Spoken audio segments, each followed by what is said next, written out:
මේ ටයිම් එකේදී මම ෆිල්ම් බලන්න පටන් ගත්තා. මම හිතන්නේ මේක යුනිවර්ස් එකකින් මට පෙන්න ෆිල්ම් එකද මම මුලින්ම බලන්න ගත්තේ All is Lost කියලා. මුලින්ම පටන් ගත්තේ මේ ෆිල්ම් එකෙන්. මේ ෆිල්ම් එකේ කතාව ඇවිල්ලා මහ මුහුදක් මැද අතරමං වෙලා තනියෙන් ඉන්න. ඒ කියන්නේ බෝට්ටුවේ තනියෙන් ඉන්න අවුරුදු 75ක විතර නාකි මිනිස්සෙක්. No people. No communication. No help.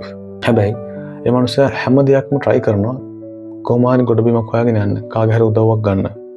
එක එක කටට සිග්නල්ස් යවන්න, රේඩියෝ වගේ ඒ වලින් try කරනවා සිග්නල් එක ගන්න, සිග්නල් යවන්න, contact කරගන්න බැරි වෙනවා. ලොකු ලොකු නැව් යනවා. කන්ටේනර්ස් අරගෙන යන නැව් යනවා. හැබැයි ඒ නැව් වලට මෙයා කෑ ගහලා කතා කරනවා, අර පත්තු කරලා රතින් අර උඩ යන අහස් කුරු වගේ ඒවා යවනවා. කවුරුත් දකින්නේ, කවුරුත් notice කරන්නේ.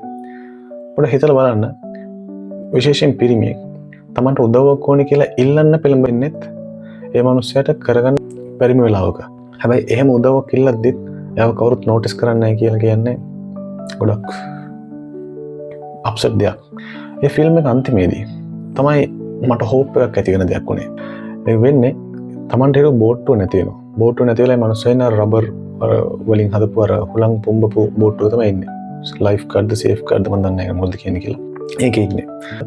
ඉන්දී දකිනවා එළියක්. ඒ එළිය ඇවිල්ලා තව නැවක කාඩ්බෝඩ් පෙට්ටි ටිකයි තව මැප් එකක් තියෙනවා. ඒ මැප් එකයි ඔක්කොම තියලා ගිනි තියෙනවා. ඒ ගින්දර පොඩි වැඩි. ඒ කියන්නේ ඒ ගින්දරෙන් ඇති වෙන ආලෝකය පොඩි වැඩි. ඒක අර කට්ටියට පේන්නේ නැහැ. මහමුදක් මැද වෙන්න පුළුවන් නරකම දේ මොකද්ද? Tamanට ආරක්ෂාවට ඉන්න තියෙන බෝට්ටුව නිත වෙලා යනවා කියන්නේ. ඒ පත්තු කරපු ගින්දර නිසා ඒ මනුස්සයාගේ රබර් බෝට්ටුව ගිනි ගන්නවා. මේ මනුස්සයා මෝදර පැනලා ගිලිගෙන යනවා. ඒ ගිලිගෙන යද්දී මේ මනුස්සයා දකිනවා අර නැවෙන් රෙස්කියු බෝට් එකක් කියලා තියෙනවා මේ මනුස්සයා බේර ගන්න. එතකොට ෆිල්ම් එක ඉවර වෙනවා.